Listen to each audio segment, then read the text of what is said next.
আসসালামু আলাইকুম ওরহমতুল্লাহি ওয়াবারাকাতু। এক ভাই প্রশ্ন করছেন যে রমজানের রোজা কিছু কাজা হয়ে গেছে, শাওয়ালের যে 6 রোজা, এই রোজা রমজানের ফরজ রোজা কাজা থাকলে শাওয়ালের রোজা রাখা যাব না নাই প্রশ্ন করছে।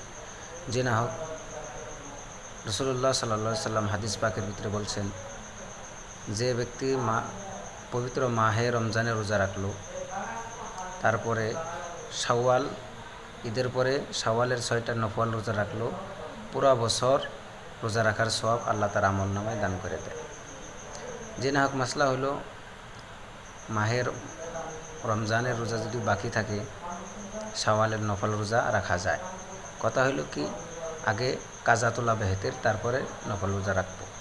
আর শাওয়ালের নফল রোজার মধ্যে যদি রমজানের কাজা রোজা নিয়াত করে, তে শাওয়ালের নফল রোজা আদায় হব না। মাসলা হলো,